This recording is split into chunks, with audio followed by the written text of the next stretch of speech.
한국 때문에 중국이 발칵 뒤집혔습니다. 베이징 기자가 한국에 와서 당황스럽고 충격적인 일들을 경험했는데요. 어떤 수많은 일들이 중국인 기자를 놀라게 했는지 오늘의 이야기 시작하겠습니다. 제 이름은 자오 메이펑이고 저는 베이징의 다른 기자들과는 좀 달랐습니다. 대부분의 제 동료들은 유명한 사람들이나 흥미로운 사건들을 쫓아다니지만 저는 항상 다른 것에 호기심이 있었어요. 저는 한국에 대한 진실을 알고 싶었습니다. 저는 사무실 구내식당에 앉아서면 수프를 저으면서 제 동료 린이 주말 계획에 대해 이야기하는 것을 듣고 있었습니다. 갑자기 그녀가 주제를 바꿨어요. 아직도 한국 여행 계획 중이야? 그녀가 눈썹을 올리며 물었습니다. 왜 그곳에 그렇게 관심이 있는지 이해가 안 돼. 저는 고개를 끄덕이며 제 그릇에서 올라오는 김을 바라보았습니다. 직접 봐야 할 것 같아요. 린은 얼굴을 찌푸렸습니다. 우리 사촌이 작년에 거기 갔는데 사람들이 그에게 차가웠대. 어디를 가든 환영받지 못하는 느낌이었대. 저도 이런 이야기들을 들어왔어요. 여러 번이요.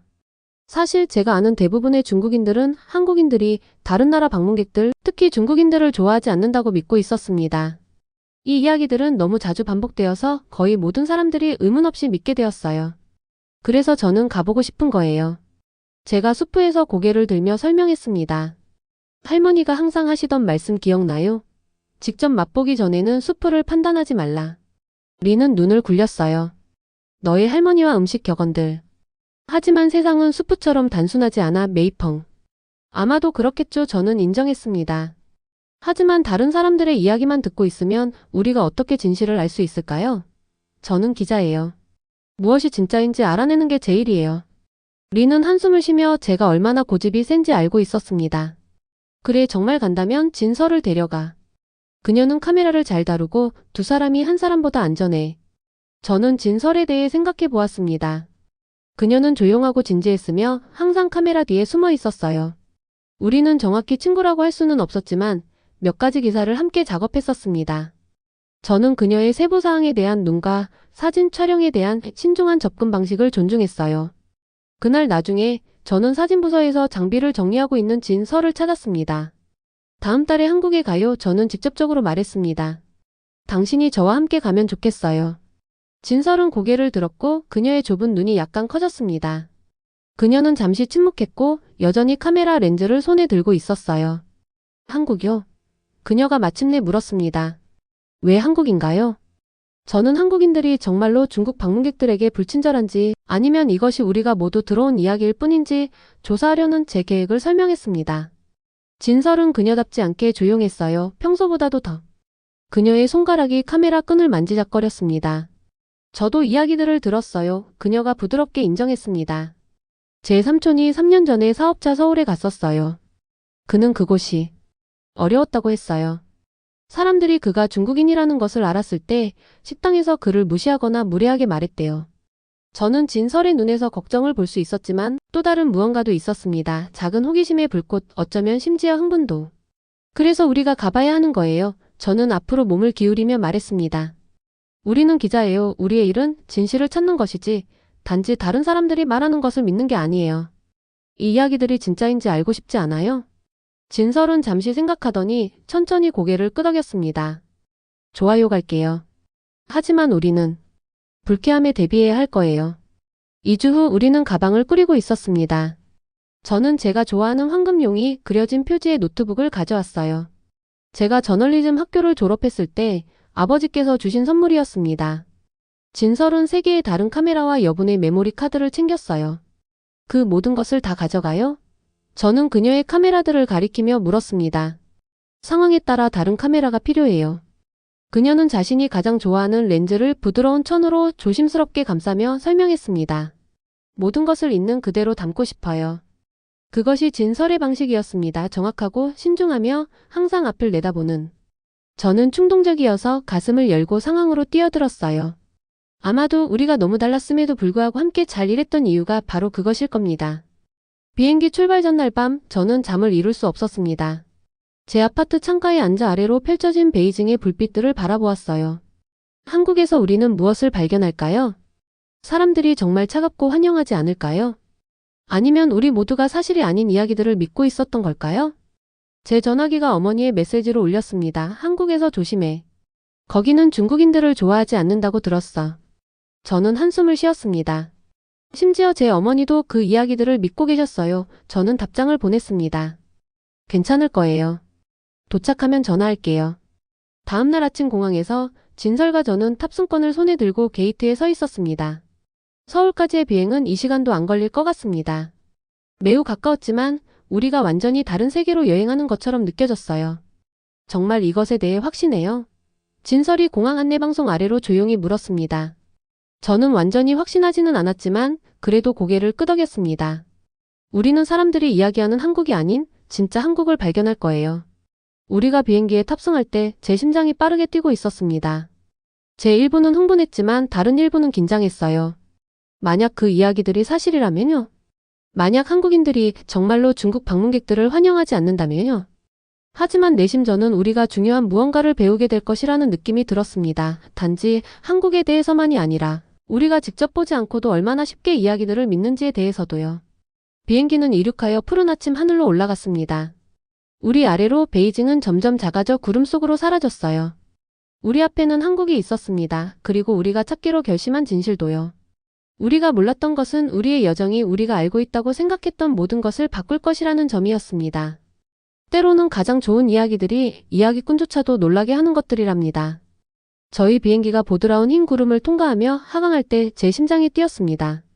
아래로는 서울이 건물과 공원, 강들로 이루어진 거대한 퍼즐처럼 나타났어요. 저는 코를 차가운 창문에 대고 도시가 점점 커지고 선명해지는 것을 바라보았습니다.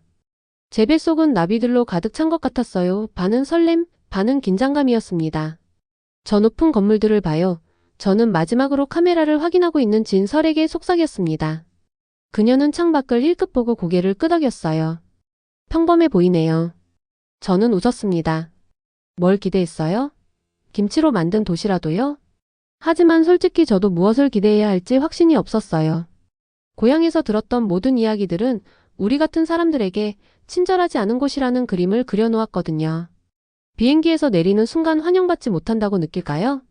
착륙은 순조로웠고 곧 저희는 공항 복도를 걷고 있었습니다.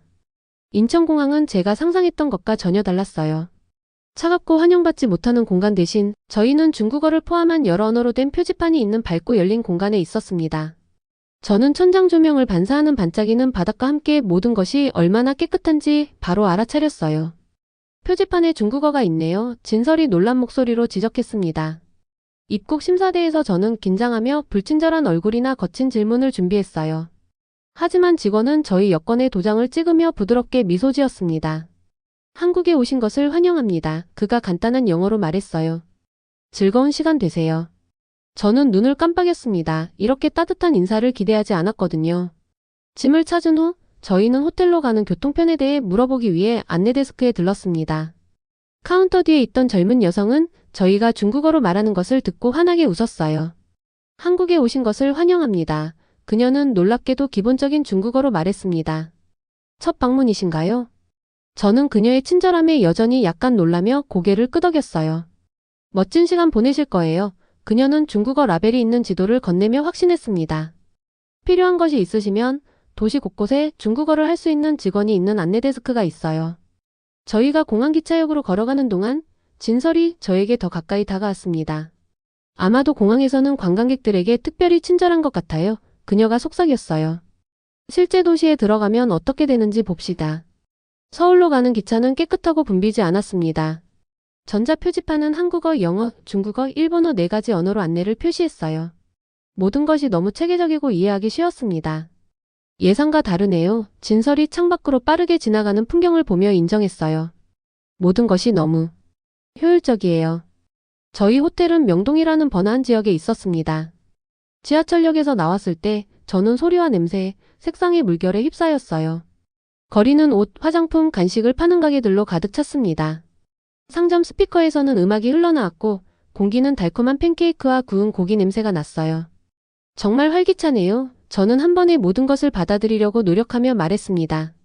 제 눈은 다채로운 상점 간판에서 인도에서 바로 요리하고 있는 길거리 음식 판매대로 향했어요. 진설은 이미 카메라를 꺼내 붐비는 장면의 사진을 찍고 있었습니다. 여기 중국인 관광객이 얼마나 많은지 봐요. 그녀는 인기 있는 상점 앞에서 셀카를 찍는 몇몇 그룹을 가리키며 말했어요. 저희가 호텔에 체크인한 후 직원들은 중국어로 인사하고 짐을 나르는 것을 도와주었죠. 저희는 동네를 둘러보고 커피를 마실 곳을 찾기로 했습니다. 비행으로 피곤했지만 쉬기에는 너무 호기심이 많았어요. 저희는 골목길을 따라 걸어 의류 상점 사이에 자리한 작은 카페를 발견했습니다. 벽은 식물과 오래된 레코드 앨범으로 덮여 있었고 부드러운 음악이 배경으로 흘러나왔어요. 아늑하고 환영받는 느낌이었습니다. 저는 기본적인 한국어로 라떼 2잔을 주문했지만 제가 어려운 단어들과 씨름하며 말을 끝마치기도 전에 바리스타가 미소 지으며 간단한 중국어로 대답했어요. 라떼 2잔 바로 준비해드릴게요. 그가 말했습니다. 뜨거운 것으로 하실래요? 아니면 차가운 것으로 하실래요? 저는 약간 입을 벌렸어요. 중국어를 하시네요. 그는 고개를 끄덕이며 저희 음료를 준비했습니다. 요즘 많은 한국인들이 중국어를 공부해요. 우리 나라들 사이의 비즈니스와 우정을 위해 중요하거든요. 그의 중국어는 완벽하지 않았지만 제 한국어보다 훨씬 나았어요. 저희는 창가 테이블로 커피를 가져갔습니다. 밖에서는 사람들이 분주히 지나갔어요. 퇴근하는 한국인들, 사진 찍는 관광객들, 교복을 입고 함께 웃고 있는 학생들. 첫인상은 어때요? 저는 진설에게 물으며 황금용 노트북을 꺼냈습니다. 그녀는 생각에 잠겨 커피를 한 모금 마셨어요. 예상보다 더 깨끗해요. 그리고 더 체계적이고요. 사람들은 예의 바른 것 같아요. 그런 다음 그녀는 재빨리 덧붙였습니다. 하지만 아마도 저희가 돈을 쓰는 고객이기 때문에 친절한 것일 수도 있어요. 저는 그녀의 관찰을 적은 다음 제 것을 추가했습니다. 공항 직원 친절함. 어디에나 중국어 표지판 있음. 깨끗한 대중교통. 카페 직원이 중국어 구사. 진짜 한국을 보려면 더 많은 시간이 필요해요. 저는 노트북을 닫으며 말했습니다. 아직 성급한 결론을 내리지 맙시다. 하지만 이미 제 마음속에 작은 목소리가 고향에서 들었던 모든 것에 의문을 품고 있었어요. 이곳은 외국인 방문객을 싫어하는 곳처럼 느껴지지 않았습니다. 오히려 정반대였어요. 저희가 환영받는다고 느끼게 하기 위해 그들이 특별히 노력한 것 같았습니다. 오후 햇살이 카페 창문을 통해 비스듬히 들어올 때 저는 밖에서 지나가는 사람들을 지켜보았어요. 그들 중 누구도 저희가 그들의 나라에 대한 진실을 밝히려는 임무를 가진 기자라는 것을 몰랐습니다. 그들 중 누구도 저희가 차가운 어깨와 환영하지 않는 시선을 기대하며 왔다는 것을 몰랐어요. 저녁으로 한국 길거리 음식을 먹어봅시다. 저는 커피를 다 마시며 제안했습니다. 그리고 내일부터는 진짜 취재를 시작할 수 있어요. 관광업에 종사하는 사람들뿐만 아니라 일반 사람들과 대화하는 거죠. 진설은 고개를 끄덕였지만 저는 그녀의 눈에서 뭔가 다른 것을 알아차렸어요. 이전의 걱정이 사라지고 진정한 호기심으로 대체되고 있었습니다. 그날 밤 한국어, 중국어, 손짓의 조합으로 각 요리를 참을성 있게 설명해준 노점상들에게서 맛있는 길거리 음식을 먹은 후 저는 호텔 창가에 서서 반짝이는 도시의 불빛을 바라보았습니다. 서울은 지금까지 제가 예상했던 것과는 전혀 달랐어요. 하지만 이것은 저희 여정의 시작일 뿐이었습니다. 진정한 시험은 관광지와 친절한 서비스 직원들을 넘어 더 깊이 모험할 때 올 것이었어요. 저는 저희의 진정한 모험이 막 시작되려 한다는 것을 전혀 알지 못했습니다. 한국에 대해 그리고 아마도 저희 자신에 대해 알고 있다고 생각했던 모든 것에 도전할 모험이요. 저는 다음날 아침 일찍 일어났습니다. 서울을 탐험하는 첫 온전한 하루를 시작하게 되어 설레었어요. 햇살이 호텔 커튼을 통해 스며들어 바닥에 따뜻한 직사각형 모양의 빛을 그렸습니다. 저는 이미 바깥에서 생기 넘치는 도시의 소리를 들을 수 있었어요. 진설 일어나요. 저는 아직 이불 속에 파묻혀 있는 제 동료에게 외쳤습니다. 오늘 볼 게 정말 많아요. 저희는 호텔 근처의 작은 식당에서 아침 식사를 하기로 했어요. 메뉴판에는 사진이 있어서 주문하기가 더 쉬웠습니다. 저는 비빔밥이라는 요리를 가리켰어요. 채소, 고기, 그리고 계란 프라이가 올려진 다채로운 밥 한 그릇이었습니다. 이거 2개 주세요. 저는 제가 아는 한정된 한국어로 여자 종업원에게 말했어요. 그녀는 미소와 함께 고개를 끄덕이고 주문을 하러 갔습니다. 진설은 휴대폰으로 그날의 일정을 확인하느라 바빴어요. 아침 식사 후에 지역 가게 주인들을 인터뷰해야 해요. 그녀가 제안했습니다. 그리고 나서 대학교에 가서 학생들과 이야기해볼 수도 있고요. 저는 제 메모를 확인하기 위해 가방에 손을 뻗었어요. 그리고 그때 제 심장이 멈췄습니다. 제 지갑. 저는 숨이 막히며 가방의 모든 주머니를 미친 듯이 뒤졌어요. 없어졌어요. 진설이 놀라서 쳐다보았습니다. 확실해요? 다른 주머니에 있는 건 아닐까요? 저는 가방에서 모든 것을 테이블 위에 쏟아부었어요.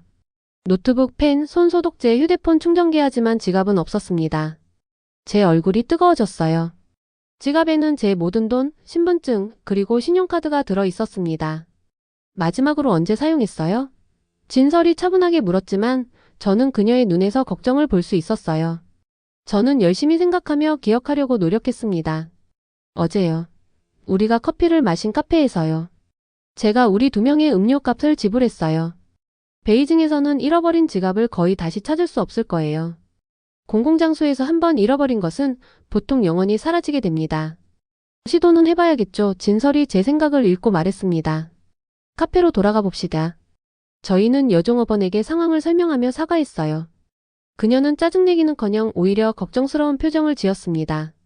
찾으시길 바랄게요. 그녀가 간단한 영어로 말했어요. 행운을 빌어요. 저희는 어제 방문했던 카페로 서둘러 돌아갔고 매 걸음마다 희망이 사라지는 것 같았습니다. 거리는 아침 출근길 사람들로 붐볐고 저는 그들 사이에서 작고기를 잃은 것 같은 느낌이 들었어요. 카페 문을 열었을 때 어제의 바리스타가 그대로 있는 것을 보고 놀랐습니다. 그는 즉시 저희를 알아보고 환하게 웃었어요. 중국인 기자들. 그가 외쳤습니다. 돌아오시길 바라고 있었어요. 제가 왜 돌아왔는지 설명하기도 전에 그는 카운터 아래로 손을 뻗어 익숙한 파란색 지갑을 꺼냈어요. 제 지갑이었습니다. 어제 이걸 두고 가셨어요. 그가 저에게 건네며 말했습니다. 안전하게 보관했어요. 제 손이 지갑을 받으며 떨렸어요. 저는 빠르게 안을 확인했습니다. 모든 것이 그대로 있었어요. 제 모든 돈, 카드, 신분증. 단 하나도 빠진 것이 없었습니다. 감사합니다. 저는 눈물이 맺히며 더듬거렸어요. 저는 예상하지 못했습니다. 바리스타는 혼란스러운 표정을 지었습니다. 당연히 지갑을 보관해드렸죠. 누구나 그렇게 했을 거예요. 진설과 저는 이번에는 감사의 의미로 다시 커피를 주문했어요. 어제와 같은 창가 테이블에 앉아있을 때 저는 진설이 평소와 달리 조용한 것을 알아차렸습니다. 무슨 생각을 하고 있어요? 저는 그녀에게 물었어요. 그녀는 커피잔을 응시했습니다. 이런 일은 많은 곳에서 일어나지 않을 거예요. 그녀가 마침내 말했어요. 때로는 베이징에서도 마찬가지고요. 저는 고개를 끄덕이며 지갑이 영원히 없어졌다고 생각했습니다. 제가 들었던 이야기나 고향에서의 경험을 기반으로 최악의 상황을 예상했는지요. 아마도 우리의 일부 가정들을 다시 생각해 볼 필요가 있을 것 같아요. 저는 제안했습니다. 저희의 하루는 도시 곳곳에서 인터뷰를 계속했어요. 저희는 가게 주인들, 학생들, 사무직 근로자들과 한국에서의 삶에 대해 이야기를 나눴습니다. 모두가 놀랍도록 개방적이고 친절했으며 자신의 생각을 나누고 중국에 대한 질문을 하는데 열정적이었어요. 민호라는 대학생은 만리장성 방문에 대한 꿈에 대해 저희에게 이야기했습니다. 채소를 파는 할머니는 저희에게 김치를 무료로 시식하게 해주셨어요.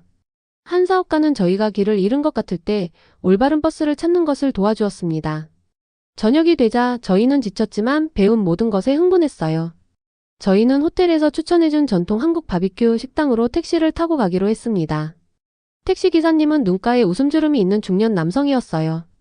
그는 저희가 중국에서 온 기자라는 것을 듣고 얼굴이 환해졌습니다. 제 딸이 중국어를 공부하고 있어요. 그가 서툰 중국어로 자랑스럽게 말했습니다. 그녀는 통역사가 되고 싶어 해요. 중국과 한국 우리는 이웃이에요. 우리는 친구가 되어야 해요. 저는 미소를 지으며 그의 말을 제 노트북에 적었어요. 저희가 만난 각 사람은 저희가 경고받았던 차가운 반응에 대한 또 하나의 반증이었습니다. 택시는 나무 문가 바깥에 매달린 등불이 있는 식당 앞에 멈췄어요. 저는 기사님에게 돈을 지불하고 인도로 내렸습니다. 그때 다시 재앙이 찾아왔어요. 제 휴대폰. 저는 주머니를 두드리며 외쳤습니다. 없어졌어요. 진설의 눈이 커졌습니다. 확실해요? 저는 모든 주머니를 2번 확인했어요. 택시에서 떨어졌나 봐요. 하지만 노란 택시는 이미 다시 교통 흐름에 합류하여 수십 대의 다른 비슷한 차들 사이로 사라지고 있었습니다. 진설이 제 번호로 전화를 시도했지만 응답이 없었어요. 제 심장이 발밑으로 가라앉는 것 같았습니다. 모든 인터뷰, 녹음, 연락처, 사진들. 모든 것이 그 휴대폰에 있었어요. 저희는 택시회사나 운전사의 이름조차 알지 못했습니다. 대부분의 도시에서 그것은 휴대폰이 영원히 사라졌다는 것을 의미할 거예요. 식당의 한 젊은 웨이터가 저희가 밖에서 괴로워하는 모습을 알아차렸습니다. 무슨 일 있으세요? 그가 영어로 물었어요. 저희가 상황을 설명했을 때 그는 단순히 동정만 표하고 다시 안으로 들어가는 대신 즉시 행동에 나섰습니다. 그는 경찰에 전화하고 택시를 설명하고 심지어 그것을 추적하는 것을 돕겠다고 제안했어요. 이런 일이 가끔 일어나요? 그가 제 한국어보다 훨씬 나은 영어로 말했습니다. 하지만 한국에서는 이런 시스템이 있어요. 저는 완전한 낯선 사람이 저희를 돕기 위해 그런 노력을 기울일 거라고 믿을 수 없었어요. 많은 곳에서 사람들은 단순히 유감이네요 라고 말하고 자신들의 일상을 계속할 것입니다. 1시간 안에 놀라운 일이 일어났어요. 경찰이 식당으로 전화했습니다. 그들은 택시회사에 연락하여 운전사를 찾았고 그는 실제로 뒷좌석에서 휴대폰을 발견했습니다. 그는 이미 그것을 돌려주기 위해 돌아오는 중이었어요. 진설과 저는 식당 밖에서 기다렸고 거의 희망을 감히 품지 못했습니다. 하늘은 어두워졌고 가로등은 인도에 따뜻한 빛을 드리웠어요. 사람들이 지나갔고 일부는 호기심 어린 눈길로 저희를 바라보았습니다. 그때 노란 택시가 멈추고 이전에 같은 운전사가 제 휴대폰을 두 손으로 조심스럽게 들고 뛰어나왔어요. 뒷좌석을 제대로 확인하지 않아 정말 죄송합니다. 그가 깊이 인사하며 사과했습니다. 다음 승객이 지적했을 때 발견했어요. 저는 말문이 막혔습니다. 제 휴대폰이 모든 중요한 작업 내용과 함께 반환되었을 뿐만 아니라 운전사는 어떤 보상도 받지 않으려 했어요. 한국에서는 서로를 돌보고 우리나라를 방문하는 손님들을 돌보는 것을 믿어요. 그는 간단히 설명했습니다. 특별한 것이 아니에요. 그것은 우리의 생활 방식이에요. 그날 밤 저희가 마침내 한국 바비큐 저녁 식사를 즐기면서 진설과 저는 새로운 이해를 가지고 서로를 바라보았어요. 식당은 따뜻하고 아늑했으며 구워지는 고기의 맛있는 냄새가 공기를 가득 채웠습니다. 주변에서는 가족들과 친구들이 웃고 이야기하며 활기찬 분위기를 만들었어요. 저는 생각해요. 진설이 천천히 말하며 소고기 한 조각을 소스에 찍었습니다. 우리가 사실이 아닌 이야기들을 들어왔던 것 같아요. 저는 고개를 끄덕이며 서버가 저희에게 어떻게 구운 고기를 상추 잎에 소스와 함께 싸는지 참을성 있게 보여주는 것을 지켜보았어요. 우리는 여기 온 지 이틀밖에 안 됐지만 저는 대답했습니다. 이미 한국에 대해 제가 알고 있다고 생각했던 모든 것을 다시 써야 할 것 같아요. 식당 창문 밖으로 서울의 불빛들이 땅으로 내려온 별처럼 반짝였습니다. 단 이틀 만에 이 도시는 저희에게 예상치 못했던 친절함, 기대하지 않았던 정직함, 그리고 저희가 들었던 모든 것에 반하는 따뜻함을 보여주었어요. 그리고 저희는 여전히 발견할 것이 너무나 많았습니다. 서울에서의 셋째 날 저는 일어났을 때 다른 느낌이 들었습니다. 중국에서 가져온 걱정들이 녹아내리기 시작했어요. 오늘은 특별한 날이었습니다. 저희는 KBS 방송국의 유명한 텔레비전 감독인 한서윤과 약속이 있었어요. 긴장되세요?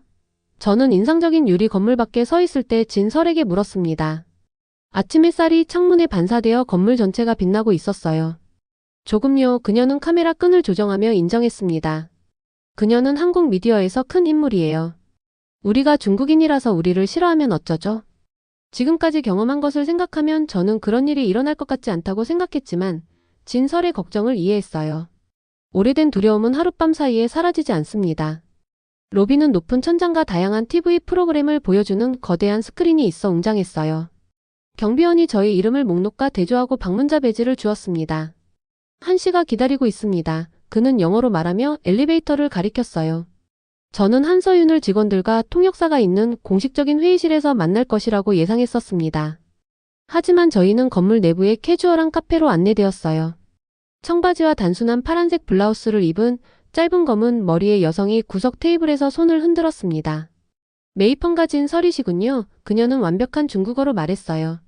만나게 되어 기대하고 있었습니다. 저는 놀랐습니다. 한서윤은 제가 예상했던 것보다 젊었어요. 아마도 40대 초반이었을 겁니다. 그녀의 미소는 따뜻하고 진실했으며 저희가 경고받았던 차가움의 흔적은 전혀 없었습니다.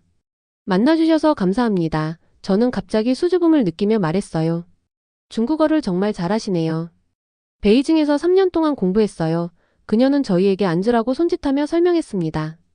K-팝과 김치를 넘어 한국을 이해하고 싶어하는 기자들을 만나는 일은 흔치 않아요. 다음 2시간 동안 서윤은 한국 문화의 역사, 그리고 한국과 중국의 관계에 대한 통찰력을 공유했어요. 그녀는 어려운 주제를 피하거나 모든 것이 완벽하다고 가장하지 않았습니다. 네, 우리나라들 사이에는 오해가 있어요. 그녀는 차를 저으며 인정했어요. 그리고 네, 일부 한국인들은 중국인들에 대한 편견을 가지고 있어요. 마치 일부 중국인들이 한국인들에 대한 편견을 가지고 있는 것처럼요. 그녀는 앞으로 몸을 기울이며 진지한 눈빛으로 말했습니다. 하지만 한국의 대부분의 사람들은 방문객을 환영하고 다른 문화에 대해 배우고 싶어 해요. 문제는 부정적인 이야기가 긍정적인 이야기보다 더 빨리 전파된다는 거예요. 저는 제가 잃어버린 지갑과 휴대폰에 대해 생각했습니다. 둘 다 망설임 없이 돌려받았어요. 저희는 그것을 직접 경험했어요. 저는 저희의 이야기를 공유하며 말했습니다. 서유는 고개를 끄덕였어요. 그런 이야기들은 여기서는 특이한 것이 아니에요. 한국에는 정이라는 개념이 있어요. 정확히 번역하기는 어렵지만 그것은 타인에 대한 심지어 낯선 사람에게도 깊은 배려와 연결의 느낌을 의미해요. 대화를 나누면서 서유는 저희에게 텔레비전 스튜디오를 보여주겠다고 제안했습니다. 저희는 뉴스 프로그램이 준비되는 것을 보고 편집실을 방문하고 심지어 유명한 토크쇼 세트에 서볼 수도 있었어요. 텔레비전은 사람들이 세상을 보는 방식을 형성해요. 서유는 상과 사진들이 늘어선 복도를 걸으며 설명했습니다. 그래서 우리 같은 기자들이 사람들이 보고 싶어하는 것만이 아니라 진실을 보여주는 것이 그렇게 중요한 거예요. 저희 대화는 저녁 식사 계획을 논의할 때 예상치 못한 방향으로 전환되었어요. 특별한 것을 보여드릴게요. 서윤이 제안했습니다. 관광객 버전의 한국이 아닌. 그날 저녁 저희를 고급 레스토랑에 데려가는 대신 서윤은 저희를 조용한 동네에 있는 그녀의 부모님 집으로 데려갔어요. 아파트 건물은 외부에서 보면 특별한 것이 없었지만 내부에는 그녀 가족의 집이 따뜻하고 환영하는 분위기였으며 주방에서는 맛있는 냄새가 나고 있었습니다. 은빛 머리카락에 친절한 눈을 가진 서윤의 어머니는 저희를 마치 다른 나라에서 온 낯선 사람이 아니라 오랜 친구인 것처럼 환영해 주셨어요. 한국에서는 누군가를 집에 초대하는 것이 가장 높은 형태의 환영이에요. 서윤은 그녀의 어머니가 저희에게 테이블에서 가장 좋은 자리에 앉으라고 고집하시는 동안 설명했습니다. 저녁 식사는 저희가 레스토랑에서 경험했던 것과는 달랐어요. 서윤의 어머니는 수십 가지의 작은 요리들을 준비하셨습니다. 일부는 익숙했지만 다른 것들은 완전히 새로웠어요. 각 요리와 함께 이야기가 왔습니다. 세대를 거쳐 전해 내려온 레시피, 계절에 따라 변하는 재료들, 시간을 초월하여 가족 구성원들을 연결하는 전통들. 제 할머니가 어머니에게 이 김치 만드는 법을 가르쳐 주셨어요. 서윤은 매운 발효 야채 접시를 건네며 설명했습니다. 그리고 언젠가 어머니가 저에게 가르쳐 주실 거예요. 저는 서윤의 아버지가 모든 사람에게 존경의 표시로 두 손을 사용하여 조심스럽게 전통 막걸리를 작은 잔에 따르는 것을 지켜보았어요. 새로운 우정을 위해 그는 분명히 우리를 위해 연습했던 서툰 중국어로 건배했습니다. 그날 저녁 제 마음속에서 무언가가 변했어요. 이것은 단지 방문객을 위한 환대나 외국인 기자를 위한 특별 대우가 아니었습니다. 이것은 한 가족이 그들의 집을 열고 그들의 삶을 공유하는 것이었어요. 저녁 식사 후 서윤의 아버지는 오래된 사진 앨범을 꺼내 수십 년 전 한국의 사진들을 보여주셨습니다. 서울이 항상 이렇지는 않았어요. 그는 훨씬 더 단순했던 도시의 흑백 이미지를 가리키며 설명했어요. 우리는 많은 어려움 끝에 우리 손으로 이 나라를 건설했습니다. 그래서 우리는 우정과 도움의 가치를 이해해요. 저희가 떠날 준비를 할 때 서윤의 어머니는 저희 각자의 손에 작은 꾸러미를 쥐어주셨습니다. 집에서 만든 쿠키예요. 서윤이 미소를 지으며 번역했어요. 그리고 다음에 한국에 오면 꼭 다시 와야 한다고 하세요. 별이 가득한 하늘 아래 호텔로 걸어가면서 진설과 저는 둘 다 조용했고 저희가 경험한 모든 것을 처리하고 있었습니다. 이제 이해할 것 같아요. 진설이 마침내 말했어요. 사람들이 우리에게 말했던 한국은 존재하지 않아요. 아니면 어쩌면 그것은 오래된 이야기와 오해 속에서만 존재하는 것일지도 모르겠어요. 저는 쿠키 꾸러미를 꼭 쥐며 고개를 끄덕였습니다. 우리는 외국인들에게 친절하지 않은 나라에 대한 이야기를 찾으러 왔어요. 대신 우리는 우리에게 열린 집과 마음을 발견했습니다. 그날 밤 저는 늦게까지 일어나 있었고 호텔 창가에서 노트북에 글을 쓰며 아래로 반짝이는 서울의 불빛을 바라보았어요. 제가 지금 쓰고 있는 이야기는 제가 말하려고 했던 것과는 매우 달랐습니다. 저는 저희를 도와준 모든 사람들에 대해 생각했어요. 제 지갑을 보관해 준 카페 직원, 제 휴대폰을 돌려준 택시기사, 그리고 이제 마치 저희가 그곳에 속한 것처럼 저희를 그들의 집으로 환영해 준 서윤의 가족. 중국에서의 하루는 이제 너무 오래전 같았어요. 경고들, 부정적인 이야기들, 두려운 그것들은 모두 저희가 실제로 경험한 밝은 빛 속에서는 살아남을 수 없는 그림자처럼 느껴졌습니다. 내일 저희는 한국을 더 탐험할 것이지만 이미 저희 여정의 가장 중요한 부분은 완료되었다는 것을 알고 있었어요. 저희는 진실을 찾기 위해 왔고 그것을 발견했습니다. 통계나 공식 성명에서가 아니라 저희가 만난 사람들의 일상적인 친절함 속에서요. 한국에서의 넷째 날, 진설과 저는 서울을 넘어 탐험해보기로 했습니다. 저희가 경험했던 친절함이 단지 대도시에서만 있는 것인지 아니면 나라의 다른 지역으로도 확장되는지 보고 싶었어요. 부산에 가볼까요? 저는 아침 식사 중에 제안했습니다. 한국에서 두 번째로 큰 도시이고 유명한 해변과 해산물이 있어요. 진설은 휴대폰으로 기차 시간표를 확인하며 고개를 끄덕였어요. 3시간도 채 걸리지 않는 빠른 기차가 있어요. 오늘 가서 돌아올 수 있을 것 같아요. 기차역은 붐볐지만 정돈되어 있었습니다. 명확한 표지판이 다른 플랫폼으로 가는 길을 안내했고 안내방송은 4가지 언어로 나왔어요. 저희 기차는 넓은 창문과 편안한 좌석이 있는 세련되고 은빛 색깔이었습니다. 좌석에 자리를 잡은 후 저는 그날의 인터뷰 계획을 위해 노트북을 꺼냈어요. 진설은 이미 도시가 푸른 시골 풍경으로 바뀌는 창밖을 통해 사진을 찍고 있었습니다. 한 노인 여성이 저희 맞은편에 앉아 있었고 그녀의 회색 머리는 깔끔하게 핀으로 고정되어 있었어요. 그녀는 저희가 중국어 가이드북을 보고 있는 것을 알아차리고 미소를 지었습니다. 그녀는 가방에서 밝은 주황색 귤이 가득 담긴 작은 플라스틱 용기를 꺼냈어요. 드세요. 그녀는 한국어로 말하며 용기를 저희에게 내밀었습니다. 저희가 그녀의 말은 이해하지 못했지만 그녀의 몸짓을 알아채고 망설였을 때 그녀는 먹는 신용을 하고 덧붙였어요. 에너지를 위해서. 긴 여정이니까. 한국에 도착했을 때 더 의심이 많았던 진설은 귤을 받으며 미소를 지었습니다. 감사합니다. 할머니, 그녀는 배웠던 존중하는 용어를 사용하여 조심스러운 한국어로 말했어요. 여성은 진설이 그녀의 언어를 말하려고 노력하는 것에 기뻐하며 환하게 웃었습니다. 그녀는 저희가 중국인 방문객이라는 것을 전혀 신경 쓰지 않는 것 같았어요. 기차는 터널과 작은 마을들을 빠르게 지나갔습니다. 창밖으로 저는 논밭, 산, 그리고 바다의 모습을 볼 수 있었어요. 제가 익숙한 중국의 먼지 많은 북부 지역과 비교하면 모든 것이 너무 푸르렀습니다. 여기는 아름다워요. 저는 조용히 말했어요. 진설은 계속해서 카메라를 찰칵거리며 고개를 끄덕였습니다. 그리고 우리가 예상했던 것과 너무 달라요. 부산에서 저희는 먼저 유명한 자갈치 어시장을 방문했어요.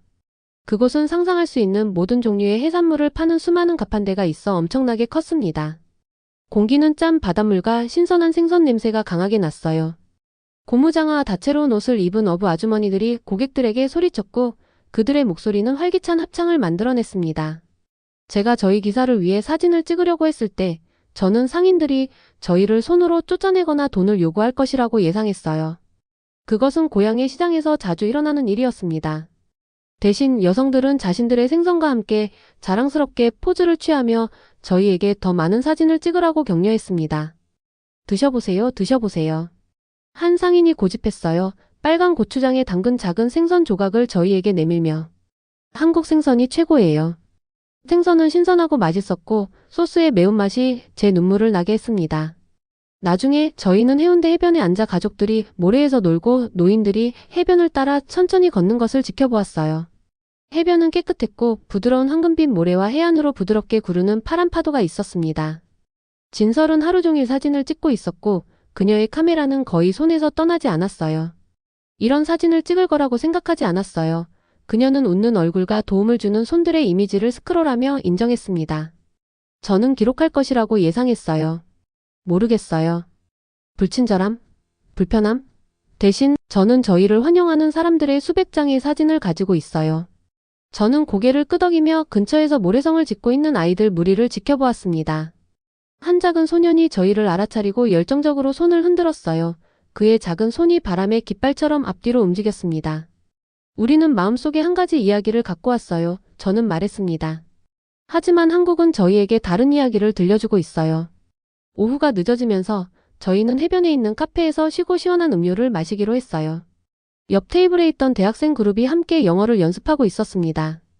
그들은 저희가 중국어로 말하는 것을 듣고 호기심을 갖게 되어 자신들을 소개했어요. 저희는 국제 비즈니스를 위해 영어를 배우고 있어요. 둥근 안경과 친근한 미소를 가진 민지라는 이름의 여학생이 설명했습니다. 중국에 대해 몇 가지 질문을 해도 될까요? 곧 저희는 양국에 대한 활발한 대화를 나누고 있었어요. 이 학생들은 중국 역사와 문화에 대해 많이 알고 있었고 더 많이 배우고 싶어 했습니다. 저는 우리나라들이 더 가까운 친구가 되어야 한다고 생각해서 중국어를 공부하고 있어요. 민지가 저희에게 말했어요. 우리는 많은 공유된 역사를 가지고 있어요. 또 다른 학생, 태호라는 이름의 키가 큰 소녀는 더 직설적이었습니다. 때로는 우리나라들이 뉴스에서 의견 불일치를 보이지만 일반 사람들은 정치에 신경 쓰지 않아요. 우리는 단지 서로를 더 잘 이해하길 원해요. 바다 위로 해가 지기 시작하여 하늘을 눈부신 주황색과 분홍색으로 물들이자 저는 저희가 배운 모든 것에 대해 생각했어요.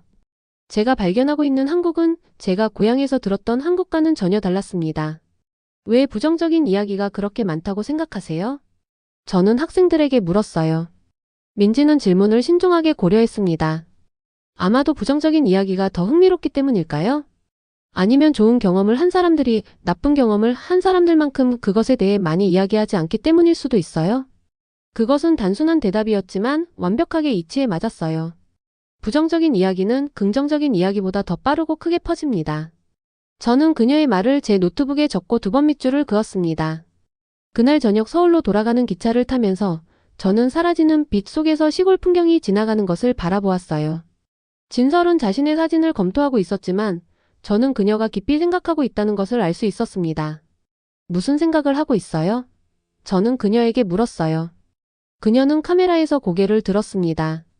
저는 계속해서 그 학생이 말한 것에 대해 생각해요. 일반 사람들이 단지 서로를 이해하고 싶어 한다는 것에 대해. 아마도 그것이 저널리즘이 또한 다뤄야 할 것일 수도 있어요. 갈등과 문제에 초점을 맞추는 것이 아니라 사람들이 서로를 더 잘 이해하도록 돕는 것. 저는 미소를 지었고 저희 둘 다 단 며칠 만에 얼마나 성장했는지에 대해 자부심을 느꼈습니다. 저희는 고정관념과 두려움으로 가득 찬 마음으로 도착했어요. 이제 저희는 세상을 그리고 기자로서의 저희 직업을 완전히 새로운 방식으로 보고 있었습니다. 기차는 어둠 속을 달려 저희를 서울로 데려갔어요. 하지만 많은 면에서 저희는 이미 더 중요한 무언가를 향해 나아가고 있었습니다. 한국에 대한 새로운 이해뿐만 아니라 경험 대신 이야기를 기반으로 얼마나 쉽게 다른 사람들을 판단하는지에 대한 이해를요. 마침내 호텔로 돌아왔을 때 저는 피곤했지만 행복했습니다. 내일은 한국에서의 마지막 날이 될 것이고 저는 이미 작별 인사를 하는 것이 어려울 것이라는 것을 알고 있었어요. 한국에서의 마지막 날 저는 복잡한 감정으로 일어났습니다. 떠나게 되어 슬펐지만 저희가 배운 모든 것을 고향 사람들과 공유하게 되어 설레었어요.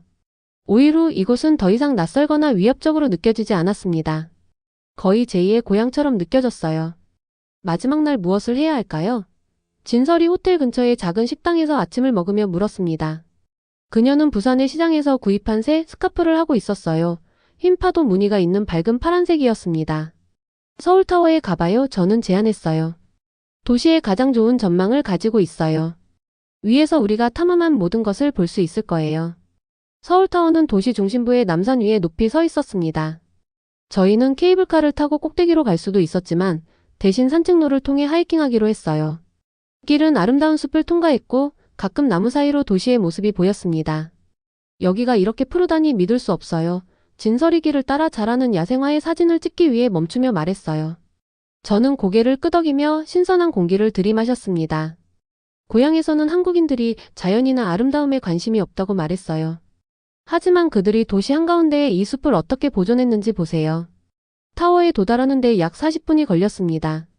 엘리베이터가 저희를 전망대로 데려갈 때 제 귀는 고도 변화로 먹먹해졌어요. 진설의 카메라는 변화하는 전망을 담으며 계속해서 찰칵거렸습니다. 꼭대기에서 저희는 서울이 모든 방향으로 뻗어있는 것을 볼 수 있었어요. 강, 공원, 고대 궁전, 그리고 현대적인 마천루가 모두 조화롭게 공존하는 거대한 도시였습니다. 한강은 파란 리본처럼 중앙을 가로질렀고 다리들이 도시의 두 반쪽을 연결하고 있었어요. 아름다워요. 진설이 속삭였습니다. 드디어 카메라를 내리고 자신의 눈으로 전망을 바라보았어요.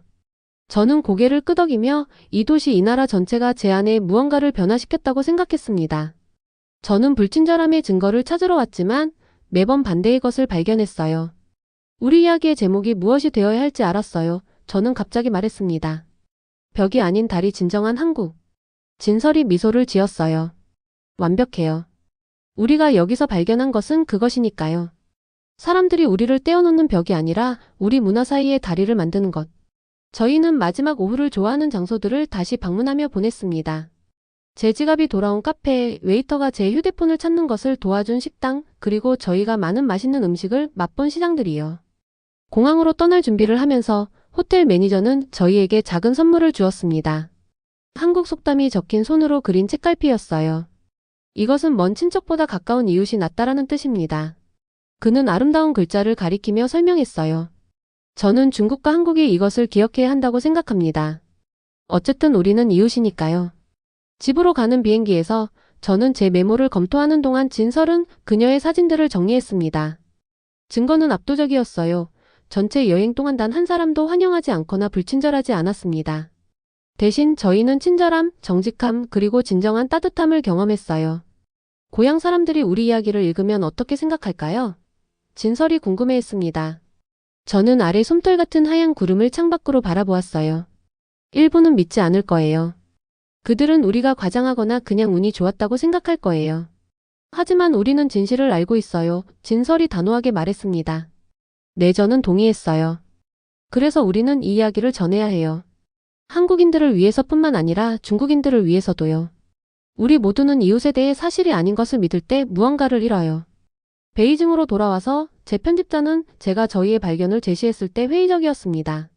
이것은 내가 가져와야 했던 이야기가 아니야? 그는 제 메모를 뒤적이며 불평했어요. 논쟁은 어디 있어? 드라마는 어디 있어? 저는 제 자리를 지켰고 등을 똑바로 펴고 목소리를 안정적으로 유지했습니다. 진짜 드라마는 우리가 얼마나 잘못되었는지예요. 진짜 이야기는 짧은 비행거리에 위치한 나라 전체가 우리의 적이 아니라 친구가 되고 싶어하는 사람들로 가득 차 있다는 거예요. 많은 논의 끝에 편집자는 마침내 우리 이야기를 출판하기로 동의했습니다. 그것이 주말판에 나타났을 때 반응은 즉각적이고 압도적이었어요. 수백 명의 독자들이 글을 보냈고 일부는 한국에서의 자신들의 긍정적인 경험을 공유했으며 다른 이들은 놀라움과 직접 방문해서 보고 싶은 욕구를 표현했습니다. 진설의 사진들은 특히 강력했어요. 한국인들이 저희를 돕고 환영하고 그들의 문화를 저희와 공유하기 위해 애쓰는 솔직한 이미지들이었습니다. 한 달 후 저는 한국의 한서윤으로부터 이메일을 받았어요. 당신의 이야기가 번역되어 여기서 널리 공유되었어요. 그녀가 썼습니다. 사람들은 당신의 솔직한 관점에 감동받았어요. 이것이 우리가 이해를 구축하는 방법이에요. 한 번에 하나씩 진실을. 그날 밤 저는 아파트 발코니에 서서 별을 바라보며 간단한 기사 작성 과제가 저를 영원히 어떻게 변화시켰는지 생각했습니다. 저는 마음속에 의심을 품고 황해를 건너갔다가 새로운 이해와 함께 돌아왔어요. 한국에 대한 것뿐만 아니라 우리가 직접 보기 위해 시간을 내지 않을 때 다른 사람들에 대한 거짓을 얼마나 쉽게 믿을 수 있는지에 대해서도요. 제 손에는 호텔 매니저의 책갈피가 들려 있었습니다. 먼 친척보다 가까운 이웃이 낫다. 정말로 저는 생각했어요. 그리고 좋은 이웃이 되기 위한 첫 번째 단계는 우리 사이의 오해의 벽을 허무는 것이에요. 한 번에 하나씩 이야기를. 6개월 후 저는 다시 공항에 서 있었습니다. 이번에는 방문객을 맞이하면서요. 한서윤이 우리 나라들 사이의 우정에 관한 다큐멘터리 작업을 위해 베이징에 왔고 그녀는 저에게 그녀의 가이드가 되어달라고 요청했어요. 새로운 눈으로 중국을 탐험할 준비가 되셨나요? 저는 출구를 향해 걸으면서 그녀에게 물었습니다. 그녀는 미소를 지었고 그녀의 눈은 설렘으로 빛났어요. 당신이 한국을 탐험했던 것처럼요. 열린 마음과 생각으로. 저희가 베이징의 햇살 속으로 나아갈 때 저는 저희가 우리나라들 사이에 만든 작은 다리가 자랑스러웠습니다. 수세기에 걸친 오해와 고정관념에 비하면 그것은 많지 않았지만 시작이었어요. 그리고 때로는 그것이 당신이 필요로 하는 전부입니다. 자신이 들었던 이야기를 넘어서 보려는 한 사람, 자신이 발견한 진실을 보도할 만큼 용감한 한 기자, 국경을 넘어 다른 사람의 손을 잡으려는 한 친구. 이것이 제가 한국에서 발견한 진짜 이야기였습니다. 벽과 장벽의 이야기가 아니라 건설되기를 기다리는 다리의 이야기였어요. 오늘의 영상은 여기까지입니다. 오늘의 사연 재미있게 보셨다면 구독과 좋아요 꼭 부탁드릴게요.